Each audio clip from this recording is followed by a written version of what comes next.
Dios. Amén. Bueno, para mí es una bendición otra semana más compartir un estudio de la palabra, porque creo que cuando la Biblia se pone en alto ocurren cosas como la que estamos viendo, y es que una iglesia cada martes no se está llenando por una obra de teatro que es de Dios y mira cómo nos bendijo el Señor, sino que se está llenando porque desea estudiar la palabra de Dios. Y eso, hermanos, es crecimiento. Amén. Eso es calidad. Hoy estamos, creo que 37 personas, ¿vale? Y para mí es una bendición que la Iglesia de Ollón se una a este sentir de estudiar la palabra de Dios. Bueno, el primer estudio que hablemos fue de la inspiración de las Escrituras, el segundo fue de la suficiencia de las Escrituras y el tercero es la infalibilidad de las Escrituras. También se dice la inerrancia de las Escrituras. Significa que en la Biblia no hay error, no hay fallo, no hay defecto. La Biblia es palabra de Dios. Vamos a leer el verso que hemos encabezado para examinar este tema y desgranarlo. Se encuentra en Segunda de Pedro, capítulo 1. Vamos a tocar del 19 hasta el 21. Dice así la palabra de Dios. Tenemos también la palabra profética más segura, a la cual hacéis bien en estar atentos como una antorcha que alumbra en lugar oscuro, hasta que el día esclarezca y el lucero de la mañana salga en vuestros corazones. Entendiendo primero esto, que ninguna profecía de la Escritura es de interpretación privada, porque nunca la profecía fue traída por voluntad humana, sino que los santos hombres de Dios hablaron siendo inspirados por el Espíritu Santo. Que Dios nos bendiga a través de su palabra. Bueno, os voy a poner en el contexto del pasaje para poder entenderlo y ya de ahí arrancamos. Está ahí, lo podéis leer conmigo. Pedro, en su segunda epístola universal, a punto de morir en Roma, según dicen los historiadores, enseña en el primer capítulo, primero, que confirmarían su vocación y elección en Cristo, del verso 3 al 12. Y segundo, que atenderían a la palabra más segura, que es la palabra de Dios, del verso 13 al 21. Los versos que hemos leído son dirigidos a aquellos que se están dejando mover de la doctrina. Por eso, en el verso 16 de este mismo capítulo dice: porque nos hemos dado a conocer el poder y la venida de nuestro Señor Jesucristo, siguiendo fábulas artificiosas, sino como habiendo visto con nuestros propios ojos su majestad. Pedro les informa que su conocimiento no viene ni de filosofías ni de fábulas paganas, sino de la realidad de que Cristo lo vieron en el monte de la transfiguración y de la seguridad de la palabra, que es la palabra más profética y más segura. Entendiendo este contexto, vamos al primer punto, y es la infalibilidad de las Escrituras, la inerrancia de las Escrituras. En la Biblia nunca encontrarás un fallo, un error, un defecto, ni una contradicción. Luego vamos a hablar, porque sé que ahora mismo se están haciendo preguntas, y este pasaje y el otro, que parece que se contradice, luego lo vamos a aclarar. Vamos al verso que hemos leído, dice en el 19: tenemos también la palabra profética más segura. La Biblia es la palabra más segura. Quiero que te quedes eso en el corazón. La Biblia es la verdad. Es todo lo que sabemos de parte de Dios. Todo cuanto Dios ha querido revelar ha sido a través de la palabra. Si Dios se quería haber revelado de otra forma, habría extendido más la Biblia, pero como se ha cerrado el canon, esta es la verdad de la totalidad absoluta de la palabra de Dios acerca del conocimiento de Dios. ¿Qué significa la palabra infalibilidad? Viene del latín y se dice infalibilis, que significa que no tiene la posibilidad de equivocarse o fallar. También hay un sinónimo que nos da luz sobre este tema y es inerrancia, que también viene del latín y significa inerrantia, libre de error. La Biblia tiene más de 40 escritores, pero un mismo autor. Por eso, en más de 1600 años, que es lo que se tardó más o menos en escribir la Biblia, no hay ni un error. El Espíritu Santo fue quien escribió la Biblia a través de los hombres, por eso es segura.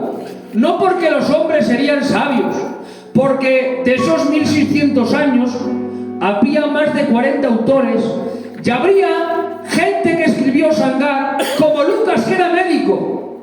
Y un médico es una persona letrada, pero luego estaba otro que se llamaba Pedro, que era un pescador de vulgo, un trabajador, como ahora mismo cualquier trabajo común que habría. ¿Cuál es la sabiduría dentro de estas escrituras? Que el Espíritu de Dios añadía lo que ellos no tenían y les decían, escribe esto, y lo escribían. Di esto, y lo decían. Escribe esto, y lo plasmaban. Por eso vemos la sabiduría de Dios. Por eso cuando Pedro y Juan están hablando delante del Sanedrín, se sorprendían porque dicen, si estos son hombres del vulgo, es decir, gente que no es letrada, con trabajos normales. Claro, es que el Espíritu de Dios estaba sobre ellos y la enseñanza de Jesús brotaba de una manera poderosa. La Biblia también atestigua, Juan 17:17, dice Jesús, santifícalos en tu verdad, tu palabra es verdad. Amén. Salmo 119:160, la suma de tu palabra es verdad, y eterno es todo el juicio de tu justicia. Salmos 19:7, el verso que tocamos en la anterior clase, la ley de Jehová es perfecta, que convierte el alma, el testimonio de Jehová es fiel, que hace sabio al sencillo. La Biblia es inerrante. La Biblia es infalible. En ella no hay error, tacha, defecto, ni contaminación. De izquierda a derecha, de A a Z, de Génesis a Apocalipsis, la hemos recibido como palabra de Dios. Segundo, la Biblia es segura porque tiene interpretación propia. La Biblia se interpreta por sí misma.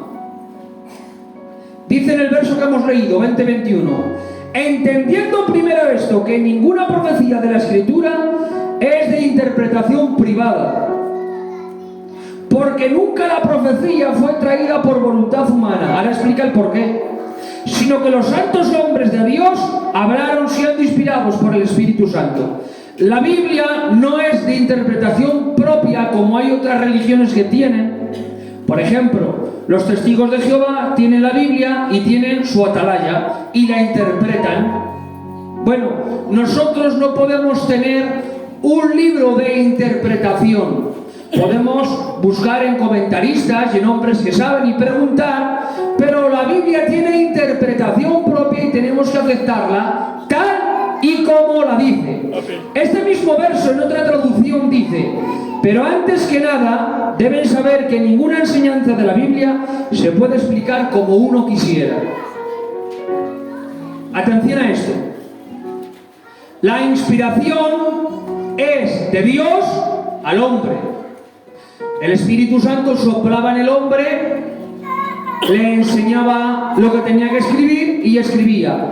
Pero ahora tenemos la iluminación, y la iluminación es de la Biblia al hombre.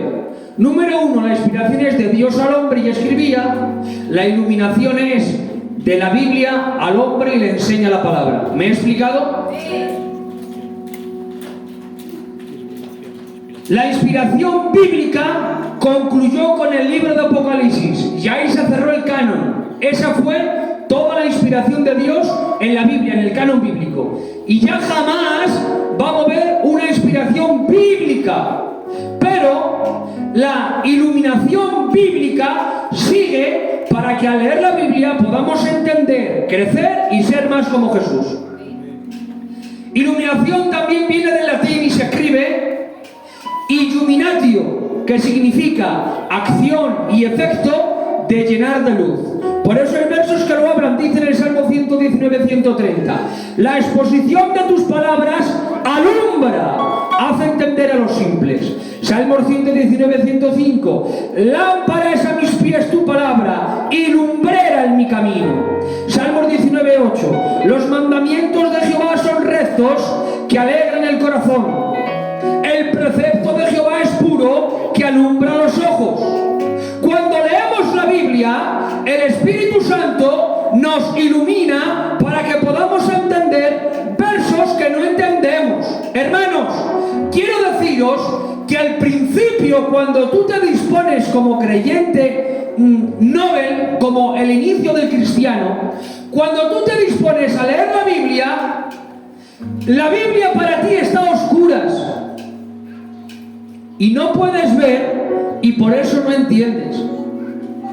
Pero a medida que pasa el tiempo, la iluminación del Espíritu Santo en ti, que va caminando contigo por las Escrituras cuando tú lo estás leyendo, y te toma de la mano el Espíritu Santo dándote luz, ya que eres luz, y viendo el verso, y entiendes que Juan 3:16 es el Evangelio de Cristo resumido en un verso, y entiendes que Dios te ama. Claro, y ahora el Espíritu Santo viaja contigo a la epístola de Juan y te dice que Dios es amor, y el Dios que es amor te hace entender que es el mismo Dios de Juan 3:16. Claro, y el Espíritu de Dios viaja contigo a Romanos 5 y te dice que en esto ha demostrado Dios que nos ama, no en que nosotros le amamos a nosotros, sino que Él, aun siendo nosotros pecadores, nos ha amado a nosotros. A lo primero, el cristiano parece que la Biblia se hace oscura, que no entiende, que no comprende, y la gran mayoría de nuestro pueblo siempre se excusa en esto: pastor, yo oro un poco, pero leer no leo porque no lo entiendo. Claro,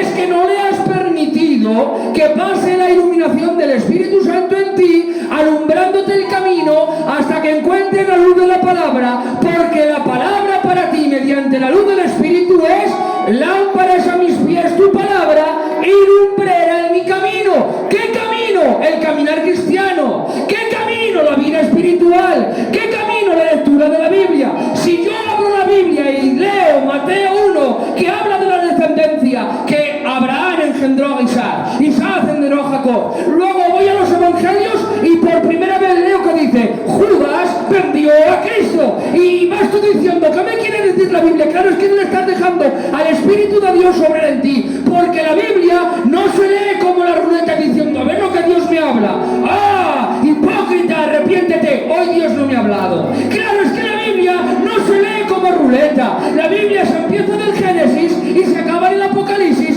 y mientras tú estés leyendo, anotas lo que no sepas, anotas las dudas, anotas tus preguntas y las informas a alguien que sepa más que tú, o en oración tranquilo, que el Espíritu de Dios te aprenderá. Pero tú necesitas pasar tiempo con la Biblia y el Espíritu de Dios se encargará de aprenderte, de iluminarte, de enseñarte, de decirte, de corregirte, de informarte, de cimentarte en la doctrina de Cristo. ¿Sabes qué aventuranza tienes? ¿Sabes qué gozo tienes? ¿Sabes qué fortuna tienes? Que si yo quiero leer ahora un libro muy caro, muy importante y muy famoso, tengo que recorrer miles de kilómetros para que el autor de mi libro favorito me eche una firma, Enrique, y se eche una foto conmigo. Sin embargo, yo tengo el libro sagrado, el libro de los libros, el top en todas las generaciones, el top en todos los rankings, en todos los recordines. La Biblia aparece como libro. En poesía, la Biblia. En escritura, la Biblia. En profundidad, la Biblia. En misterios, la Biblia. Tenemos la Biblia y tenemos también al escritor de la Biblia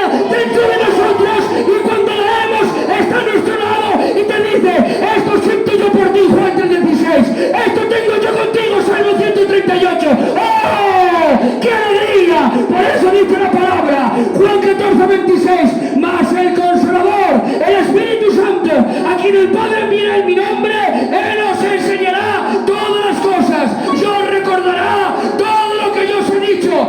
Tienes la Biblia, la palabra de Dios, y como maestro no es el pastor de John, es el Espíritu de Dios, el Espíritu Santo, el Espíritu de Jehová. ¡Aleluya! Amén. Amén. Tienes el mejor de todos los libros. Amén. Y el mejor de todos los maestros. Aventúrate a leer la Biblia. Amén.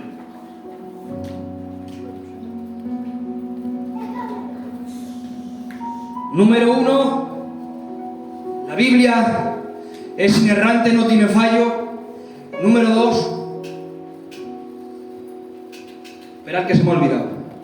La Biblia es segura porque tiene interpretación propia. Número 3, formas seguras de interpretar la Biblia. Quiero que me escuchen ahora, porque ahora voy a bajar la devoción para que entiendan. Formas seguras de interpretar la Biblia. Podría hablar largo y entendido, pero me he centrado solamente en dos para poder entenderlas, ¿vale? Número 1. Cuando quieras aprender un verso, fíjate en el contexto de ese verso. ¿A quién fue dirigido? Es decir, cuando Jesús hablaba, cuando Moisés hablaba, cuando David hablaba, cuando Pedro hablaba, cualquiera. Fíjate en esto. ¿Quiénes eran los que le escuchaban? Por ejemplo, los fariseos. ¿Qué creían los fariseos? Y cuando tú entiendes lo que creían los fariseos, comprendes por qué Jesús les decía eso. No podemos nosotros coger la Biblia y llevarla al 2023. Nosotros tenemos que ir a la Biblia y entender lo que entendían ellos. Porque entendiendo lo que entendían ellos, entenderemos la verdad de la Escritura. Por ejemplo, yo sé que cuando hemos leído el Génesis, he puesto Génesis y Éxodo como ejemplo. Yo sé que os habéis dado de cuenta en esto. Caín halló mujer. ¿Qué mujer halló Caín? Si solamente aparece que había Caín y Abel. Vamos al verso, Génesis 4, 16, 17. Salió pues Caín de delante de Jehová y habitó en tierra de Noj, al oriente de Edén. Y conoció Caín a su mujer, la cual concibió y dio a luz a Noj. Había más mujeres. ¿Cómo es que Caín sale de ahí y encuentra una ciudad aparentemente donde había una mujer? Mirad, vamos al contexto. En Génesis no hay cronología. ¿Qué significa cronología? Por ejemplo, esto es no tener cronología. Yo hoy me he levantado, he almorzado, he comido, he venido a la iglesia, he predicado y me he echado a dormir. Sin cronología es esto. Hoy me he levantado a las 9, he almorzado a las 11, he comido a las 2, he venido al culto a las 7 y me he echado a dormir a las 11. ¿Veis? Bueno, pues en Génesis, de un verso a otro puede pasar un segundo como 100 años, porque no sabemos la cronología. Entonces, ¿qué está diciendo el verso? Que cuando Caín y Abel se mataron, lo mató Caín y Abel, pasaron muchos años y la Biblia dice que Adán y Eva tuvieron muchos hijos y se expandieron. ¿Has visto qué fácil es? Número 2. Dios envía a Moisés a Egipto y por el camino lo iba a matar. ¿Cómo es eso? Dios envía al José a Egipto y antes de llegar al José coge y lo quiere matar. ¿Qué pasa? ¿Dios sufre problemas mentales? Éxodo 4, 22, 24 dice: y dirás a Faraón, Jehová ha dicho así, Israel es mi hijo y mi primogénito. Ya te he dicho que dejes ir a mi hijo para que me sirva, mas no has querido dejarlo ir. He aquí que yo voy a matar a tu hijo, tu primogénito. Y ahora dice: y aconteció en el camino que en una posada Jehová le salió al encuentro y quiso matarlo. ¿Cómo es eso? Vamos al contexto. Moisés era un hebreo descendiente de Abraham. A Abraham le dijo Dios: tienes que guardar un pacto. A tus hijos tienes que circuncidar y esa va a ser la señal de todas las generaciones que respetas mi pacto y que yo soy tu Dios. Han pasado muchos años, durante 400 años de esclavitud, y nadie cumplía el pacto. Moisés sabía que nadie cumplía el pacto porque era una promesa y una señal de Abraham con Dios, y ahora el pueblo estaba sin pacto y Moisés estaba sin pacto. Moisés no había cumplido el pacto. Claro, Dios quería sacar a Israel de Egipto. ¿Para qué? Para que cumplieran de nuevo el pacto. Entonces, ve Dios a Moisés que le dice: tú vas a decirle que dejen ir a mi pueblo para cumplir mi pacto y tú no tienes el pacto. En pocas palabras está diciendo: te mato por hipócrita, porque estás demandando algo a un pueblo que tú no lo cumples. ¿Ves? El contexto. Y es fácil. Vamos un poquito más profundo. ¿El padre es mayor que el hijo? Juan 14, 28. Habéis oído que yo os he dicho: voy y vengo a vosotros. Si me amareis, yo os habréis regocijado, porque he dicho que voy al Padre, porque el Padre mayor es que yo. Claro, tú lo lees así y dices: quieto, que Jesús es Dios. El Padre, Hijo y Espíritu Santo son coiguales en atributos, en gloria, en adoración. Explícamelo. ¿Qué sucede? ¿Qué pasa? ¿Por qué Jesús, que él siempre hablaba la verdad, dice que el Padre es mayor que él?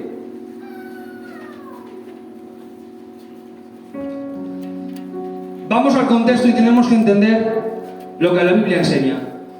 Jesús como hombre, no como Dios, Jesús como hombre reconoce la autoridad del Padre porque él era el siervo sometido a su Señor, que era el Padre, y en autoridad, él como hombre reconoce su superioridad porque decidió someterse al Padre. Ya está. ¿Has visto? Y los testigos de Jehová sacan de aquí una doctrina que hacen a Jesús, que es la creación más perfecta, pero a fin de cuentas es una creación. Otro verso. El Hijo no sabe el día del Señor. Mateo 13:32. Pero de aquel día y de la hora nadie sabe, ni aun los ángeles que están en el cielo, ni el Hijo, sino el Padre. ¿Cómo es posible esto? Si Jesús, al ser todo Dios, sabe todo en todo. Él, al hacerse hombre, no perdió ninguno de sus atributos. ¿Por qué Jesús no lo sabe? Claro, tú te centras así y lo agarras y te estás dando cuenta. El Padre es mayor que el Hijo y encima hay algo que no lo sabe. Jesús es una creación. Pero mirad, hermanos, Jesús como Dios sabía todo. Todo. Jesús dentro del vientre de María estaba sosteniendo el universo entero. Amén. Qué grandeza, ¿verdad? Amén. Ese es Jesús como Dios. Pero como hombre dice la Biblia que tenía que aprender. Dice la Biblia que aprendía sabiduría y gracia delante de Dios y no de los hombres. El omnisciente aprende. No, el omnisciente no puede aprender. El Jesús Dios no puede aprender. Pero el Jesús hombre dijo ajo, dijo papa, caminó, andó. ¿Entendemos, hermanos? Amén. Amén. Y aparte Jesús respetó la autoridad del Padre para que él establecería ese día. Esto por un lado, ¿vale? ¿Se ha entendido lo que es el contexto? Amén. Amén. Amén. Segundo, entender los antropomorfismos. Para mí también es difícil decirlo, ¿eh? ¿Qué significa la palabra antropomorfismos? Viene de dos palabras en griego. Antropos, que es hombre, y morfe, que es forma. Es decir, forma de hombre, forma humana. Eso es lo que significa. Es entender una verdad divina en forma humana. Es entender una verdad muy difícil de explicar y poner ejemplos humanos sencillos para que podamos comprenderlos. Por ejemplo, Jesús decía, el reino de mi Padre es como una semilla de mostaza, que la siembras y crece. El reino de los cielos no es una semilla de mostaza que crece, ¿no? Pero les tenían que entender una verdad muy grande con un ejemplo muy sencillo para que ellos dirían amén. Mirad, hermanos, hay un verso que dice Génesis 6, 5 al 6. Y vio Jehová que la maldad de los hombres era mucha en la tierra, y que todo designio de los pensamientos del corazón de ellos era de continuo solamente el mal. Y se arrepintió Jehová de haber hecho hombre en la tierra, y le dolió en el corazón. ¿No dice la Biblia, José, que Dios no es hijo de hombre para que mienta ni se arrepienta, Adán? ¿Por qué ahora dice que Dios se arrepiente? Primero, no se puede arrepentir por dos motivos el Señor. Primero, porque es omnisciente y sabía lo que iba a ocurrir y yo no me puedo arrepentir de algo que va a pasar. Y segundo, Dios es inmutable y su carácter no puede torcerse. En cuanto al arrepentimiento del pecador sí vale para extender misericordia, pero aquí no, ¿vale? Él es inmutable, él no varía, él no cambia. Él un día bueno sigue siendo lo que es y en un día malo sigue siendo lo que es. Él no varía. Entonces, número uno, es omnisciente. Número dos, es inmutable. Él no puede arrepentirse. Entonces, pastor, ¿por qué dice que Jehová se arrepintió, Dani?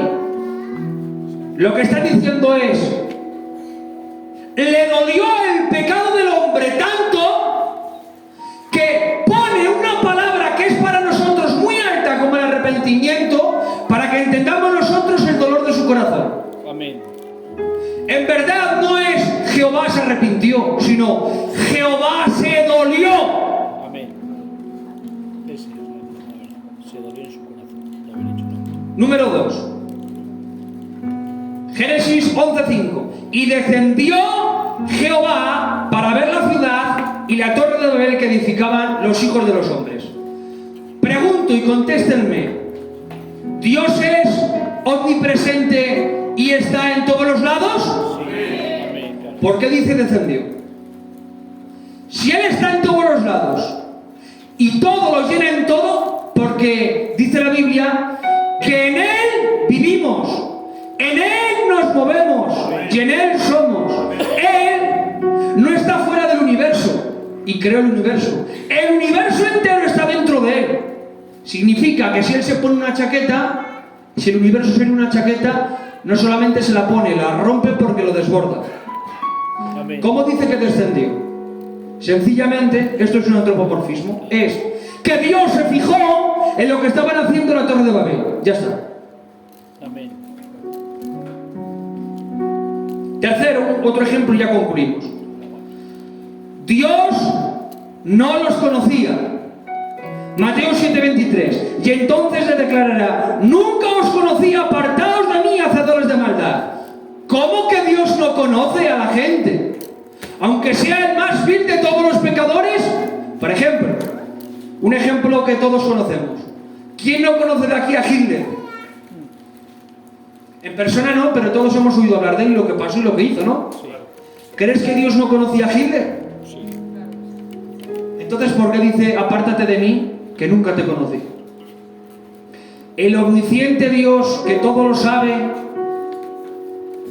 aun las cosas que no han pasado saben cómo podrían haber ocurrido, ¿no conoce al más de los pecadores o al más pequeño de todos los pecadores? Sí. ¿Qué es lo que está diciendo el verso?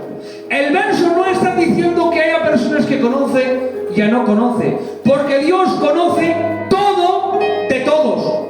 Lo que está diciendo el verso aquí, conocer, es intimar, como lo que pasó con Adán y con Eva. Adán y Eva no se conocían dentro del Edén físicamente, claro. Le dice el Señor: aquí te entrego a tu mujer. Y él dice: ciertamente ella es carne de mi carne y huesos de mis huesos, porque ha salido de mi costilla.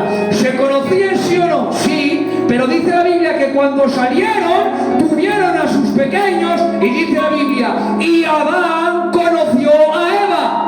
Este vocablo es el mismo verso que cuando dice: apartaos de mí, que nunca os conocí. Lo que está diciendo el texto no es que Dios no conocía a ciertas personas por pecados tan grandes que cometía, es: no te has relacionado conmigo, apártate de mí porque yo nunca me he relacionado contigo, apártate de mí porque yo nunca he tenido una relación contigo, apártate de mí porque yo nunca he sido tu padre, apártate de mí porque yo nunca he sido tu hijo. ¿Te has dado de cuenta que cuando encuadras la interpretación bíblica tal y como la Biblia lo enseña no es difícil? Lo que lo hacemos difícil somos nosotros, porque queremos siempre sacar 5 patas al gato. Pero a veces la Biblia es sencilla, hay veces que es profunda, pero otras veces es llana, y a veces es lo más profundo y lo más sencillo, pero lo hacemos tan complicado que versos sencillos lo hacemos muy difíciles. Pero el Señor dice en la Biblia que les predicaba conforme le podían entender.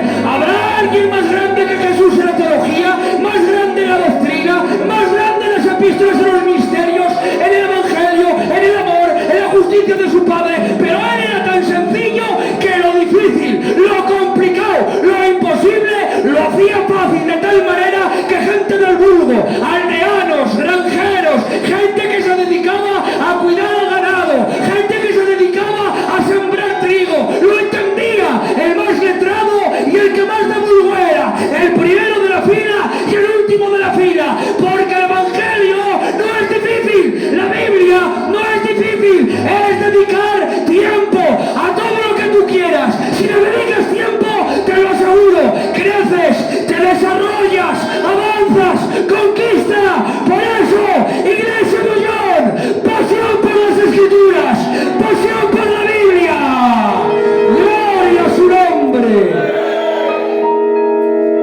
Amén a su palabra. Amén.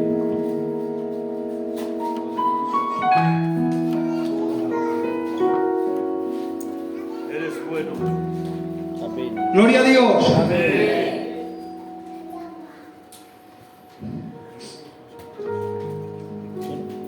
Cuarto, la Biblia es más segura que las experiencias que tengamos con Dios. Amén. Amén. Buena frase. La Biblia es más segura que todas las experiencias que tengamos con Dios. Amén. Vamos a ver, hermanos, qué experiencia, Emilio, tuvieron Pedro, Juan y Jacobo en el monte de la transfiguración. Vamos a verlo, ¿vale? Bíblicamente, no ni añado ni quito, vamos a verlo. ¿Por qué digo esto? Porque en este mismo verso dice en el 16-18: porque nos hemos dado a conocer el poder y la venida de nuestro Señor Jesucristo, siguiendo fábulas artificiosas, sino como habiendo visto con nuestros propios ojos su majestad. Aquí habla del monte de la transfiguración. Pues cuando él recibió de Dios Padre honra y gloria, le fue enviada de la magnífica gloria una voz que decía: este es mi Hijo amado, del cual tengo complacencia. Y nosotros oímos esta voz enviada del cielo cuando estábamos con él en el monte santo. ¿Qué es lo que vieron y qué es lo que oyeron? Vieron la deidad de Jesús, Mateo 17:2, y se transfiguró delante de ellos y resplandeció su rostro como el sol y sus vestidos se hicieron blancos como la luz. Por un momento Adán, en ese instante el Señor desabrochó su humanidad para poder reflejar lo que había dentro, su deidad. Pedro, Juan y Jacobo vieron la deidad del Hijo. Vieron a Moisés y Elías y les escucharon hablar entre ellos de la cruz de Jesús sin haber pasado. Lucas 9:30-31. Y aquí dos varones trababan con él, los cuales eran Moisés y Elías, quienes aparecieron rodeados de gloria y hablaban de su partida que iba Jesús a cumplir en Jerusalén. Pero tranquilos, que ahí no es nada. Seguimos. Oyeron la voz del Padre confirmando la autoridad del Hijo. Marcos 9:7. Entonces vino una nube que les hizo sombra, y desde la nube una voz que decía: este es mi Hijo amado, a él oíd. Creo que todas las experiencias que hemos tenido nosotros son grandes, pequeñas, buenas, con gozo, otras con tristeza, otras con lágrima, otras con sonrisa, pero me atrevo a decir, y eso que no conozco todas las experiencias que habéis vivido con Dios, que si las juntamos todas en una balanza y ponemos esta, creo que pesa más esta. Vieron la deidad del Hijo, vieron a Moisés y a Elías.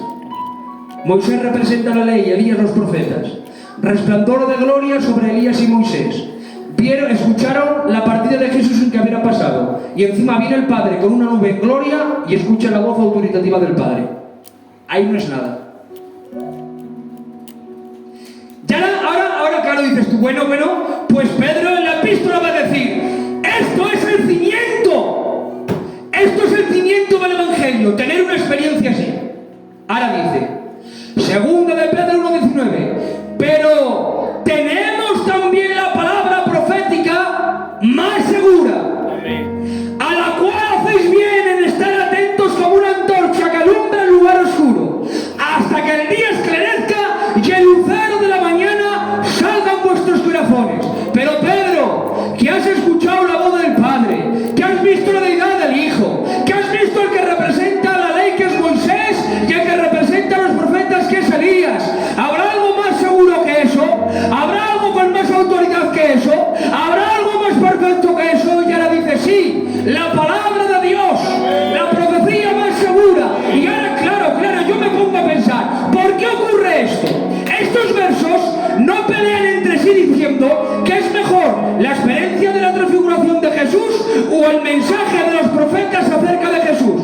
Está diciendo, el mensaje de los profetas acerca de Jesús es el cimiento, y la experiencia del monte de la transfiguración es el cumplimiento de lo que estaba escrito. Por eso Pedro no pone como cimiento la experiencia de lo que estaba escrito, pone como cimiento lo escrito, porque Pedro se confundió queriendo hacer 3 enramadas, 3 casas para Jesús, Moisés y Elías, creyendo que venía ya la segunda venida, el milenio,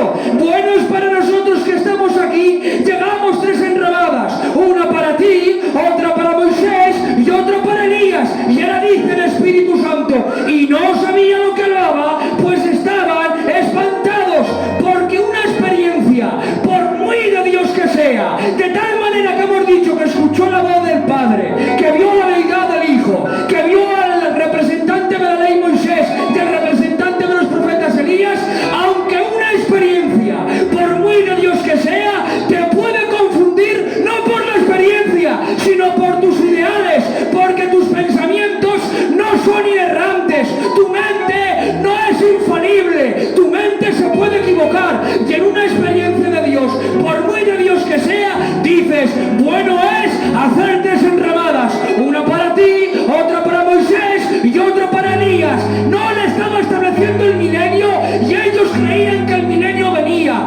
no era la segunda venida y ellos creían que ya venía. ¿Te has dado de cuenta? Las experiencias de Dios son extraordinarias en Dios. Si tú no las quieres, dámelas para mí, de tal manera que no hay evangelio si no se ocurre en una experiencia, el nuevo nacimiento. El nuevo nacimiento es una experiencia con Dios. Tu espíritu está muerto y apartado de Dios y separado. Tu mente está depravada, tu espíritu está esclavizado al pecado, pero por la palabra, cuando te predican, o en YouTube que escuchas una alabanza, o un hermano o una hermana que te dicen que Dios te ama, o vas andando, Enrique, y ves la creación y Dios te infunde aliento, y es en esa experiencia que tu espíritu se libera de la esclavitud del pecado, tu espíritu revive por el soplo de Dios, tu mente va a la mente de Dios y Dios arranca tu corazón pecador y te mete su corazón, y en esa experiencia el Espíritu de Dios te hace nacer de nuevo y eres cristiano.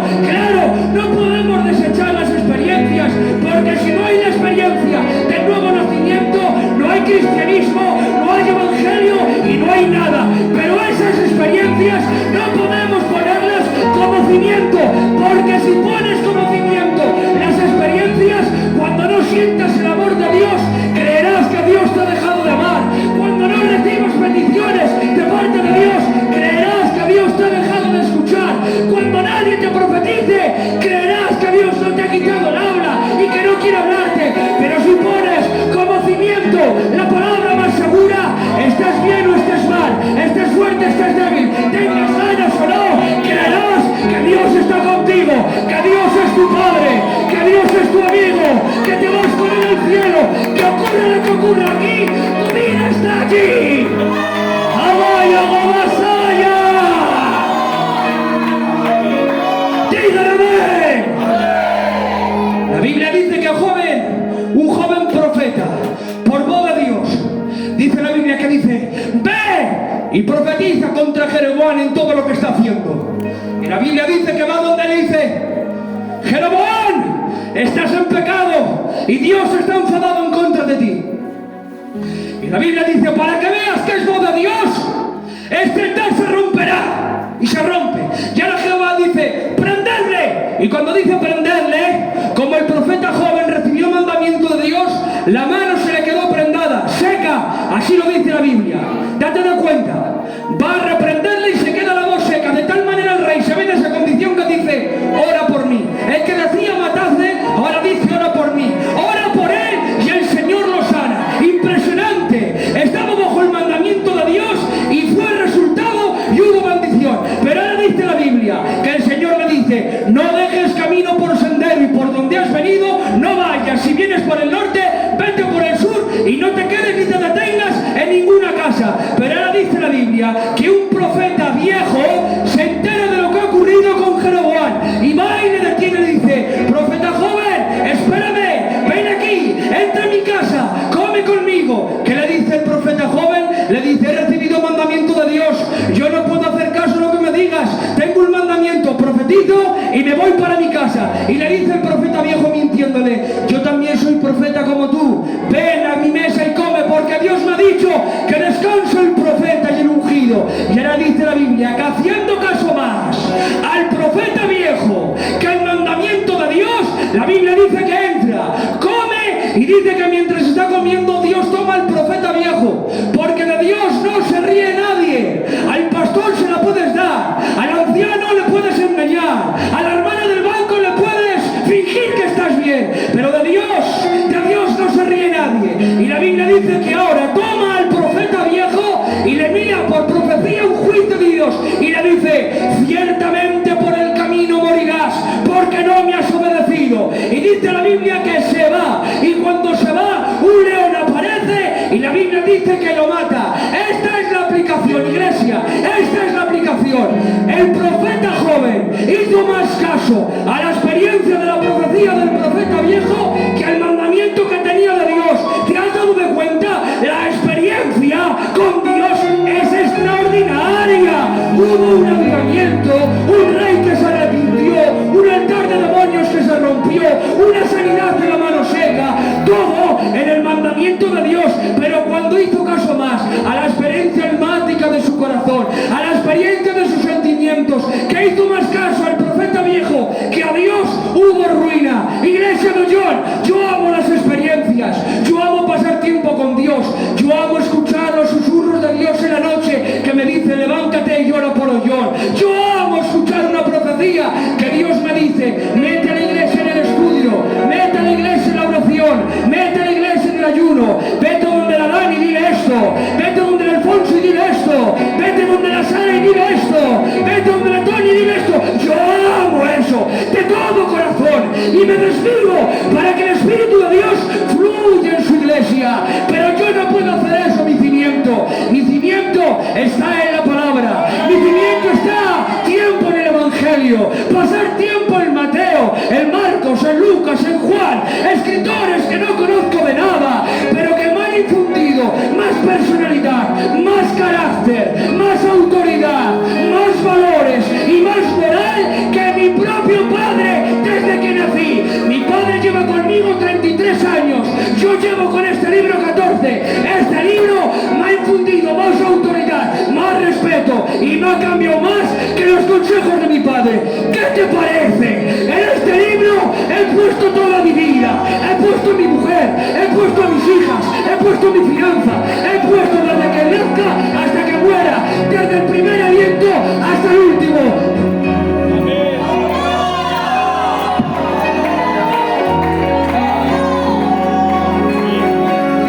Ama la palabra, es todo lo que tienes, no la desprecies, ámala, abraza la Biblia, se avanza de rodillas.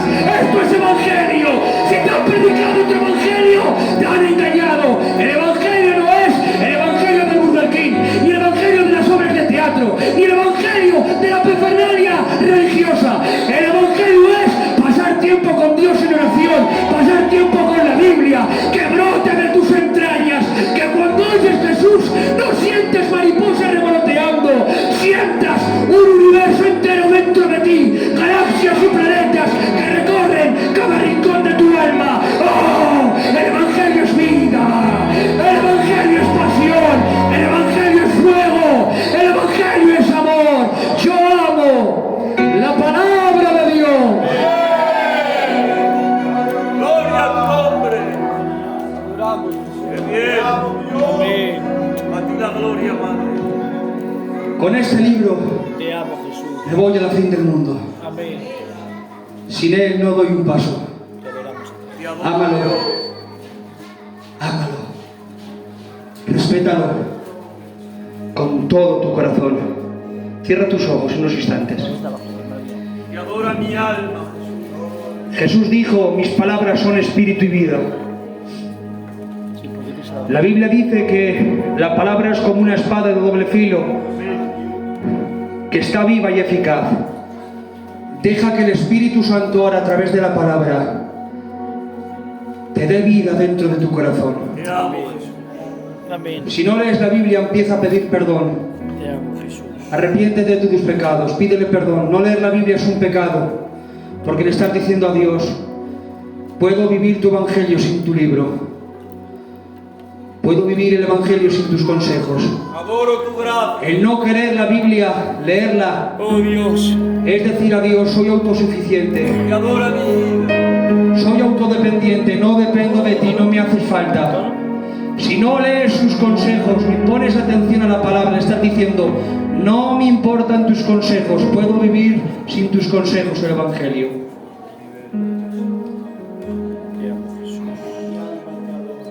Deja que el Espíritu de Dios ahora sople en tu interior. Un minuto nada más. Un minuto nada más. Un poquito más alto, Dani, el piano. Saya solo.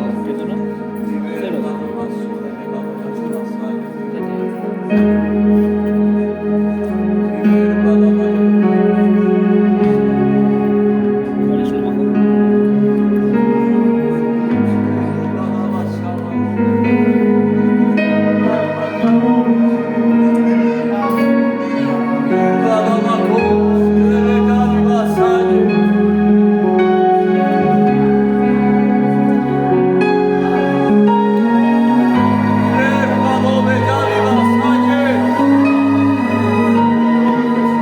Si quieres que Dios te hable mucho, mucho, mucho, lee la Biblia mucho, mucho, mucho.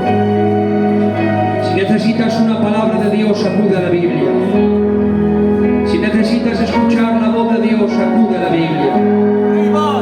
Si deseas corregir tu mal carácter, acude a la Biblia. Si deseas crecer en Dios, acude a la Biblia.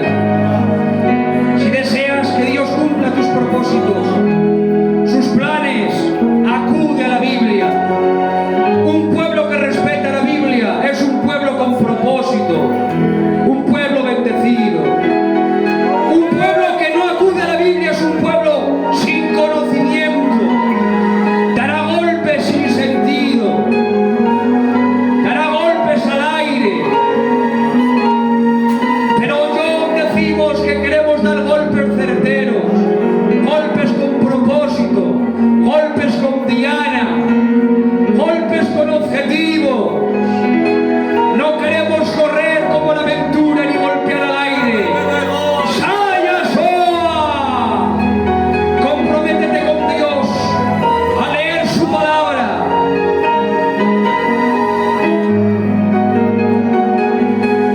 ¡Aleluya!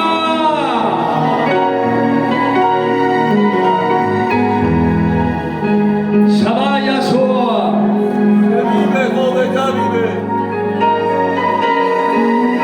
Unos instantes, dale gracias al Señor porque tienes la palabra, porque tienes la Biblia.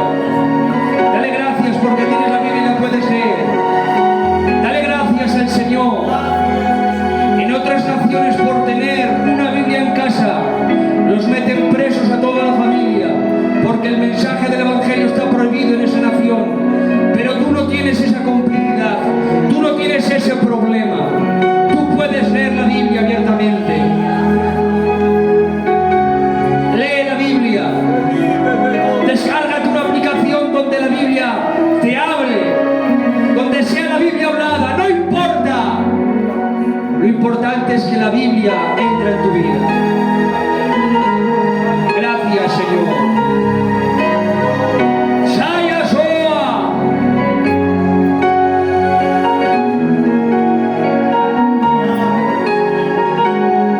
Aleluya.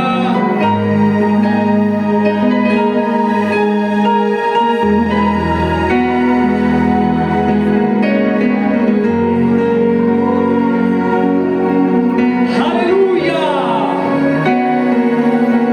Le damos un aplauso al Espíritu de Dios. Dáselo de todo corazón y dile gracias, porque tengo tu palabra. La voy a leer, la voy a aprender, la voy a vivir. Y a su nombre.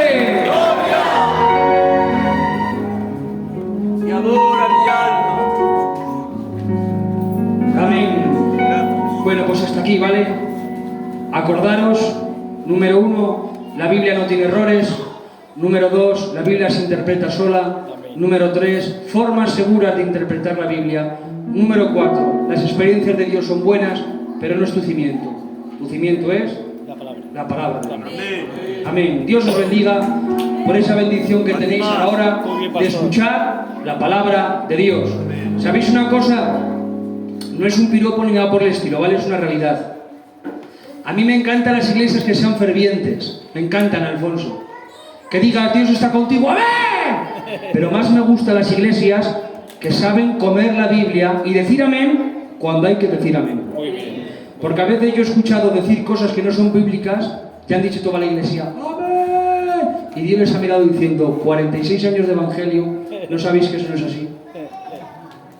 Me encanta que la iglesia de Ollón no sean cabras que coman todos los pastos, sino ovejas que saben discernir cuál es el pasto bueno y cuál no lo es. Amén. Dios os bendiga. Unos anuncios. Mañana nos visita mi cuñado Ramón. Ya sabéis que es un hombre usado en la palabra como muy pocos hay en la zona. Mirad lo que acabo de decir, ¿eh? Fijaros si estoy seguro. Claro, si tenemos el día, vamos a disfrutar. Porque es una persona que aparte que fluye en gloria, es muy bíblico y siempre te enseña una palabra de Dios, ¿vale? Eso por un lado. Damos gracias a Dios porque